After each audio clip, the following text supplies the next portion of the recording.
Olá, boa tarde, seja muito bem-vindo. Nós estamos ao vivo, agora são 15 horas e 30 minutos pontualmente pelo horário de Brasília. Eu sou o Kleber Werneck e a partir de agora você confere comigo as principais notícias nesta edição da tarde do Redação HIT. E olha só, o ministro Alexandre de Moraes, do Supremo Tribunal Federal, se manifestou hoje pela primeira vez após o governo dos Estados Unidos aplicar contra ele a lei Magnitsky. Moraes afirmou que vai ignorar as sanções e defendeu a soberania nacional. Durante a cerimônia de abertura do semestre judiciário, após o recesso de julho, o ministro Alexandre de Moraes fez um pronunciamento a respeito das sanções aplicadas contra ele pelo presidente dos Estados Unidos, Donald Trump. Moraes destacou que essas sanções são uma tentativa de buscar o arquivamento de processos penais. Ele ressaltou que as ações penais são amplamente acompanhadas por 96 advogados e com a divulgação pela imprensa. Essas coações, essas tentativas de obstrução à justiça realizadas por esses brasileiros supostamente patriotas a favor de interesses estrangeiros têm, eu repito, uma única finalidade: a finalidade de substituir o devido processo legal com a ampla participação do Ministério Público, repito, de 96 advogados constituídos, com acompanhamento da mídia, com acompanhamento da sociedade, substituir o devido processo legal, a análise justa e imparcial das denúncias oferecidas, substituir por um tirânico arquivamento para beneficiar determinadas pessoas que se acham acima da Constituição, acima da lei, acima das instituições. Moraes disse ainda que não vai se submeter a ameaças e que o rito processual do STF vai seguir no ritmo normal. Ele acrescentou que vai continuar trabalhando, sempre de forma colegiada e realizando sua missão constitucional. Vamos mudar de assunto agora para falar de mercado de trabalho. Em 3 anos, o número de vagas de emprego que exigem conhecimento e inteligência artificial aumentou 4 vezes no Brasil. Vamos conferir na reportagem. O número de vagas que exigem conhecimento e inteligência artificial no Brasil cresceu de 19 mil em 2021 para 73 mil em 2024. É o que diz o Barômetro Global de Empregos em IA 2025. Estudo realizado pela consultoria PwC, que analisa quase 1 bilhão de anúncios de emprego em 6 continentes. Segundo o estudo, os salários aumentaram 2 vezes mais em comparação com posições que não exigem explorar a inteligência artificial. Já em relação ao bônus médio dos empregos no mundo que exigem essa habilidade, é de 56%. No ano passado, esse percentual foi de apenas 25%. Segundo especialistas, diferentemente do que o mercado global sinaliza, a IA está sendo usada para aumentar a produtividade e não apenas para a redução de custos pessoal. O agronegócio se destaca com o maior crescimento em demandas de vaga de emprego. No Brasil, esta alta é superior a 600%, quando a IA ajuda um humano a fazer o seu trabalho melhor. Os dados demonstram uma alavanca significativa da IA no agronegócio, provavelmente impulsionada pelos avanços na agricultura de precisão e na agricultura inteligente. E o tema da nossa entrevista de hoje é esse: a inteligência artificial no mercado de trabalho. E para falar mais sobre isso, nós vamos contar com a participação de 13 especialistas. Olha só, a nossa primeira convidada é uma especialista, em carreira, a doutora Andréia Deis. Doutora Andréia, seja muito bem-vinda, sempre é um grande prazer recebê-la no nosso jornal. Boa tarde, é um prazer estar com vocês falando de um assunto tão relevante. Tão relevante e tão atual, né, Andréia? E olha só, nosso segundo convidado é o Ricardo Portela, ele que é especialista em tecnologia, também vai ajudar bastante no entendimento desse assunto. É um grande prazer recebê-lo, seja muito bem-vindo. Prazer é todo meu, boa tarde aí a todos os telespectadores. Correto. E agora, a nossa terceira convidada, né, é uma especialista em recrutamento, é a Claudiana Ferreira. Claudiana, seja muito bem-vinda, grande prazer recebê-la aqui. Nos ouve, Claudiana? Travou um pouquinho, tivemos um pequeno contato, mas vamos começar, né, falando com a Andréia Deis. Andréia, por que as empresas cada vez mais exigem? Queria que você abordasse primeiro a questão do ponto de vista do empregador. Por que hoje a inteligência artificial é tão importante e é um pré-requisito? A inteligência artificial hoje é o grande impulsionador, é o fator de competitividade do humano, né? Não é mais sobre querer ou não, foi uma evolução, assim como eu comparo muito com a evolução da internet. Então, o empregador hoje, ele entende como um letramento digital que dá escalabilidade, que possibilita com que a utilização da inteligência artificial facilite processos, otimize processos, aumente resultados, e isso faz com que o humano se torne mais competitivo. É lógico que tem alguns critérios, né? Nós somos seres, né? Se a gente pensar no tripé de uma organização, são pessoas, processos e sistemas. Então, esses processos, esses sistemas, eles são extremamente mais escalonados com a inteligência artificial. Só que eu tenho que ter a pessoa, né? O agente que está justamente facilitando essa inteligência artificial, humanizando essas informações. Então, eu acho que isso é muito importante, mas não acho que hoje seja uma escolha. Eu acho que esse letramento hoje da inteligência artificial é uma necessidade e uma competência, uma skill extremamente importante para a gente continuar no mercado. E quem não tiver esse letramento hoje, provavelmente vai ser descontinuado. Ricardo, agora eu queria que você completasse, né, essa informação que a Andréia passou muito bem. Já que é uma necessidade, as pessoas não têm escolha, como ela falou. Entender esse novo mecanismo, trabalhar com essa nova ferramenta é algo muito complicado, requer muito investimento e requer muito conhecimento. Eu queria que você falasse agora, desse o caminho para as pessoas que agora necessitam conviver com essa tecnologia. Claro, será um prazer. Eu acho que, basicamente, nós podemos falar de dois universos. Um é o universo das empresas ou das atividades que vão programar e desenvolver soluções de IA. Então, aí realmente são profissionais mais especialistas, por exemplo, cientistas de dados, engenheiro de machine learning, analista de dados, engenheiro de IA, especialista em processamento, né? Então, essas são atividades para aquelas empresas que prestam serviço de soluções de inteligência artificial ou para aqueles que querem, de fato, desenvolver uma solução ou programar algo nesse sentido. Aí sim tem um treinamento, um conhecimento, então, mais técnico, específico, que as pessoas precisam procurar.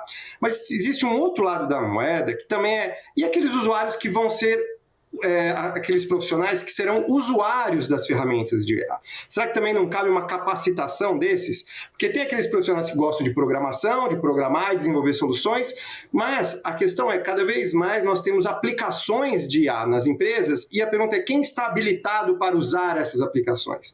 Então, acho que cabe aqui também um desenvolvimento, né, e uma procura de capacitação dos profissionais aplicando as ferramentas de IA no dia a dia nos negócios, né? E aqui cabe também uma formação e desenvolvimento, porque senão a empresa que fornece a solução, ela fornece, ele cria, disponibiliza e depois as pessoas também não sabem usar. Então, acho que são dois universos, né, da utilização de IA. Uma capacitação como aplicação e usuário e os outros no universo de criação, desenvolvimento e programação. A inclusão tem que ser dos dois lados, muito interessante. E agora a gente vai falar então com a Claudiana, restabelecemos aí o contato com ela. Claudiana, boa tarde, seja muito bem-vinda. Boa tarde, obrigada. Claudiana, você agora representa o lado de quem contrata. Eu queria saber qual é o perfil que as empresas hoje ou os departamentos de recursos humanos procuram relacionado à inteligência artificial. Certo, exatamente. Hoje a gente tem um maior número na procura por profissionais que estejam ali mais, que tenham conhecimento ali a IA, né? Em diferentes pontos, em diferentes tipos de negócios. Por quê? Porque acaba facilitando ali o dia a dia e trazendo também possibilidades durante o trabalho. Isso traz, com certeza e sem dúvida, uma maior produtividade, usando mesmo ali aquele profissional para atuar de forma mais estratégica. Então, hoje a IA está no mercado muito mais nesse sentido de trazer uma produtividade e facilidade no dia a dia. O aumento das vagas realmente tem aumentado com esse requisito de utilização de IA. Então você vê no dia a dia a procura das empresas, a gente viu aí 4 vezes mais, isso, a tendência é aumentar cada vez mais. Você vê isso no seu dia a dia? Exatamente, já é um dos pré-requisitos para a abertura de algumas vagas, principalmente na área de tecnologia. Digital está em alta com relação à parte de inteligência artificial. Então, nossos clientes voltados para esses ramos têm buscado muitos profissionais que já têm essa facilidade, que já tenham essa maturidade com a inteligência artificial. E agora, então, eu volto a falar com a Andréa Deis. Andréa, além de concorrer, né, com outros candidatos que têm esse domínio da inteligência artificial, também há o risco ou ao temor dos profissionais concorrerem com a própria inteligência artificial. Há muito esse mito de que ela vai tirar empregos e realmente vai substituir a capacidade humana. Então eu pergunto para você, o que você diz para esse profissional que se sente ameaçado pela IA? É muito curioso, né? Porque aí, se a gente levar pelo lado psicológico, até da neurociência, o medo paralisa. Aí você fala, poxa, por que nós temos um grau, né? Existem muitas empresas, aí acho que a colega vai concordar, nós temos muitas vagas que não conseguem ser preenchidas por justamente ausência de profissionais capacitados, como o nosso colega disse, né? O que mais tem hoje é essa ausência de capacitação. Então, quando a gente fala deste medo que paralisa, né? Deste mito realmente, a IA vai tomar o lugar, a internet tomou o lugar do humano, o telefone celular tomou o lugar do humano, a geladeira tomou o lugar do humano, né? Existem mitos de como que eu percebo a inovação, como ela chega, qual é a minha capacidade de me adaptar, né? E qual a minha capacidade de criticar ou de muitas vezes gerar miopia, né? De não enxergar o que está ali aos meus olhos. E isso não é um fator de idade, porque muitas vezes a gente relaciona só o geracional. Só os jovens estão conectados com a IA.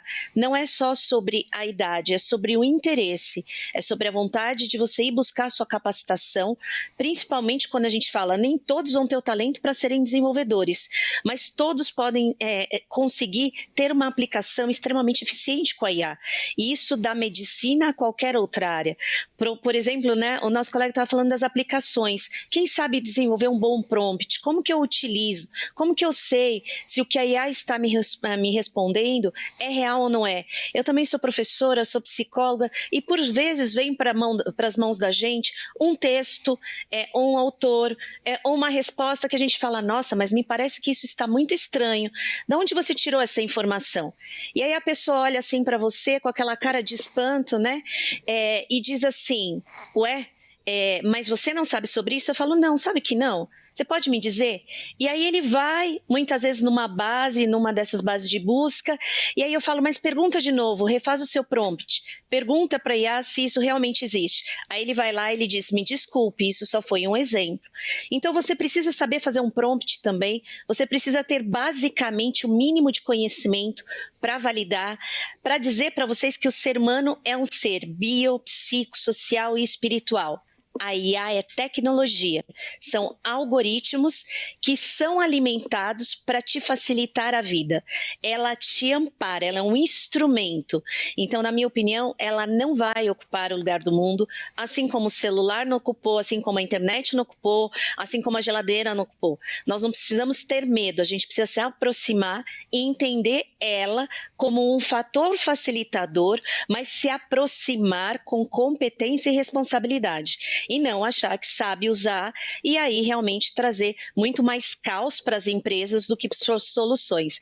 Porque eu também tenho visto isso, muitas reclamações de gestores que, por vezes, pessoas não habilitadas utilizam e trazem aí algumas informações e tratativas extremamente inconsequentes e incoerentes com a realidade daquela empresa. Você precisa saber perguntar e interpretar o que ela está te dizendo.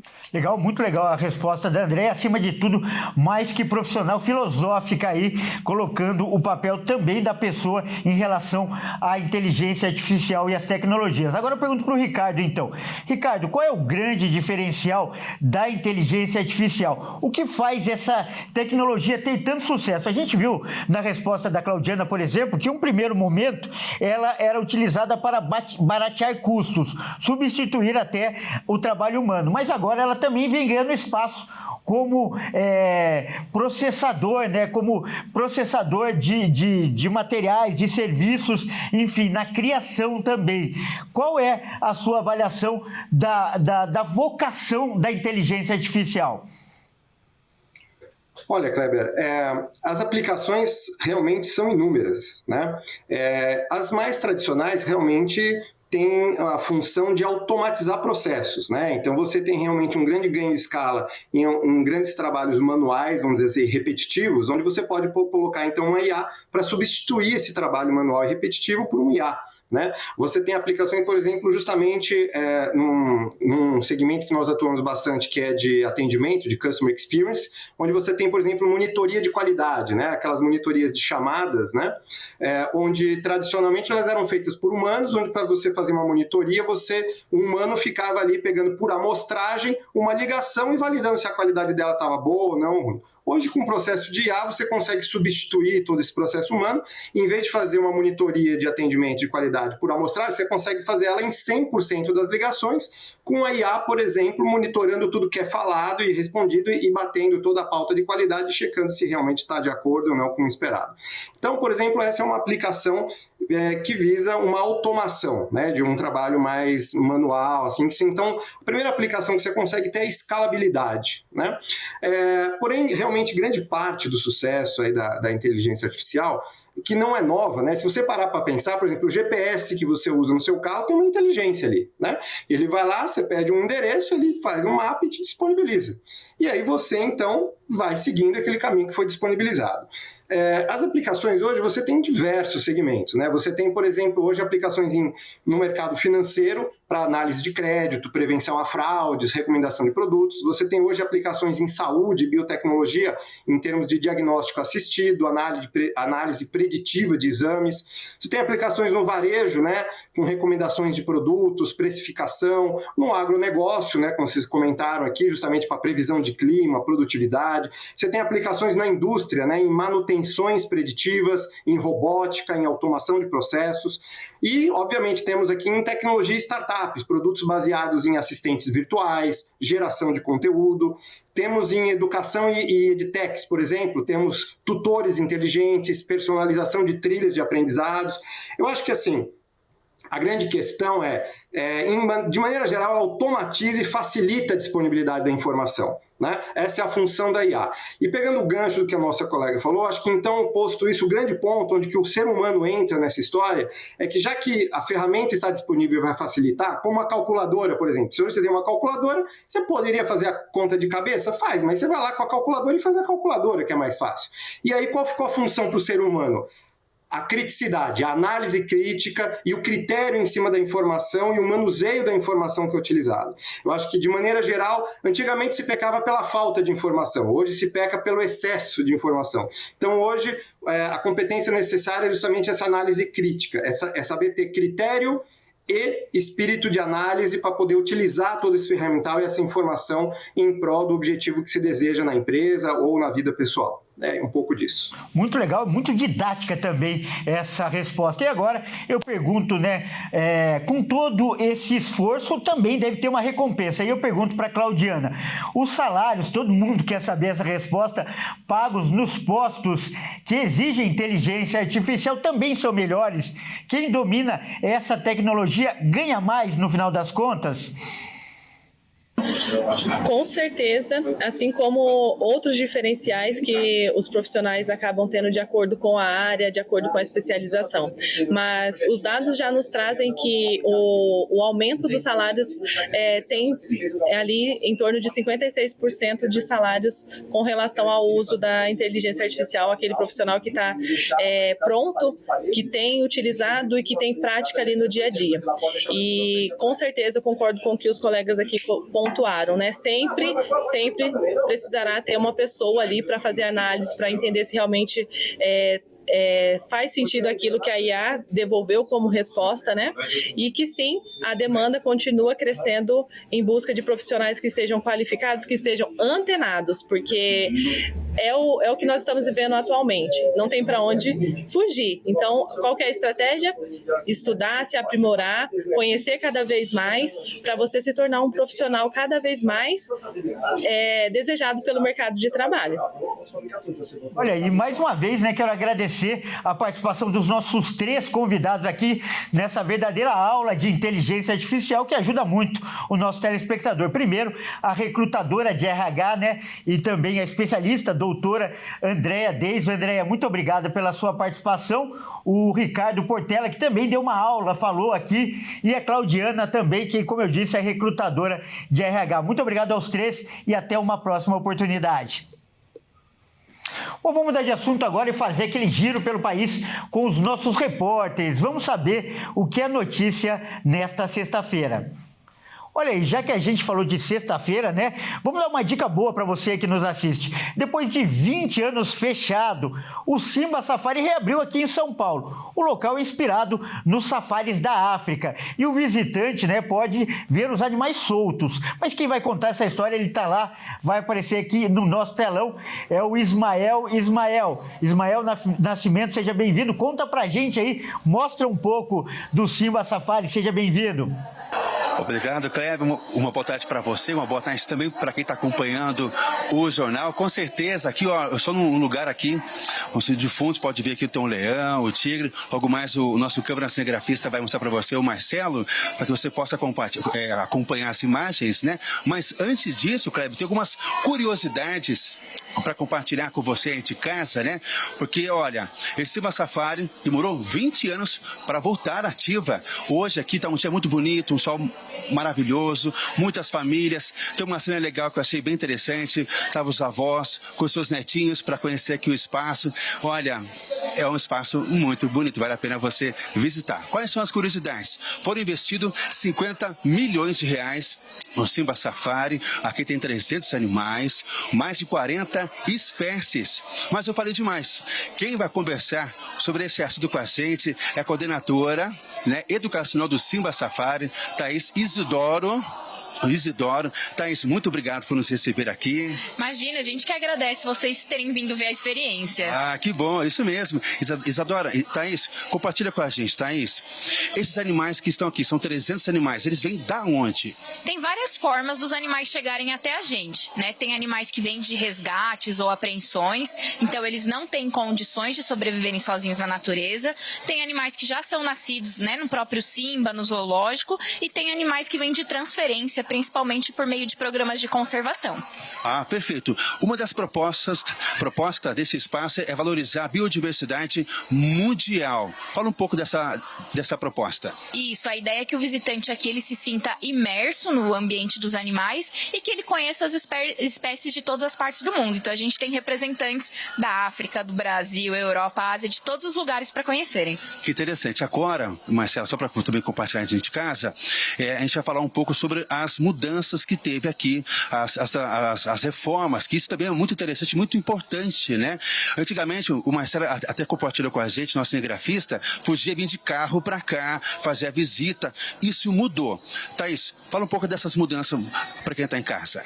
Então, a principal proposta agora é essa modernização do safari, levando em conta o bem-estar dos animais como premissa e, claro, as questões de segurança. Então, hoje o passeio ele é num caminhão, estilo safari mesmo, né, com 40 lugares aí por vez, e é um passeio totalmente guiado. Então, acaba sendo uma experiência bem enriquecedora, porque durante todo o trajeto o visitante é acompanhado, recebe informações, pode tirar todas as suas dúvidas. Perguntas que muita gente pode, em casa, estar pensando. Pode levar alimentos ou não pode? Pode, né? O pessoal pode se alimentar, só não pode oferecer para os animais. Perfeito. Pode tirar foto? À vontade, né? A gente sabe que é a era que a gente quer guardar memórias. Então, foto, vídeo, fiquem à vontade. Fala um pouco das paradas que tem, que são rápidas ou não, para que o visitante conheça o espaço. Então, a gente tem um percurso aí de mais ou menos 30 minutos para percorrer todos os ambientes, conhecer todas as espécies. E em alguns desses momentos existem umas paradinhas estratégicas pensando no pessoal ter o tempo de fazer o seu registro também. Ah, perfeito. Thaís, agora, gente de casa, agora é com você, para você vir conhecer esse espaço tão enriquecedor. Para finalizar a minha participação, Kleber, para conhecer aqui o espaço, qual que é o site mesmo, para ter todas as informações. Isso, o visitante escolhe o horário que ele quer fazer o passeio, então no nosso site simbasafari.com.br tem todas as informações para ele. Thaís, Kleber, fica à vontade para falar, Kleber. Correto. O caminhão aí não tem imagens, né? Quantas pessoas comportam para o visitante que quer visitar e que quer conhecer também o horário de funcionamento. Dá um pouquinho mais de detalhes, por favor, de como funciona essa visita, Ismael. Claro, Kleber. O Kleber está perguntando, Thaís, quantas pessoas podem estar no caminhão? Em torno de 40 pessoas, né? Fala um pouco do horário de funcionamento para quem está em casa. Então, agora a gente encerrou o período de férias, a gente vai começar em agosto com um novo horário. E aí é no site certinho para ter essas informações, que ele escolhe o horário que ele quer vir. Isso, Kleber, para poder fazer a visita, precisa que no site, lá vai ter todas as informações do Simba Safari, para ver os horários de visita aqui, programada, bonitinho, para que possa ir com a família, com os amigos, né? Para que possa... E passeio escolar, esporte também? Também, a gente já está recebendo alguns pedidos, e aí a questão é essa, são 40 lugares por caminhão, e aí a escola se organiza em quantos caminhões ela consegue encher. Inclusive, Kleber, ela tem no fundo, não sei se o Kleber consegue mostrar, o Marcelo, tá uma visita agora de caminhão, tá os leões ali, inclusive uma curiosidade que a Thaís compartilhou com a gente, essa montanha que parece o filme O Simba, está inspirado justamente no filme aí, no desenho ali, para que os leões possam sentir o rei, que é um grande rei da selva, né? Tá aí um pouco, Kleber. Olha, e deu para ver aí, Ismael, o fundo do caminhão lá que está passando agora, né? Dá para ver aí mais ou menos como é a estrutura da visita ali ao lado do leão. A gente está vendo, realmente é um passeio muito legal. Ótimo trabalho aí, parabéns aí para o pessoal, para a organização também, viu? Obrigado pelas informações, Ismael. Bom, é isso aí, essa edição fica por aqui. Eu agradeço demais pela sua companhia e você que não nos acompanha RIS TV, fique agora com a sua programação local. E você que está na RIS TV, fique com Consulta ao Doutor e a Dani Paris. Até mais!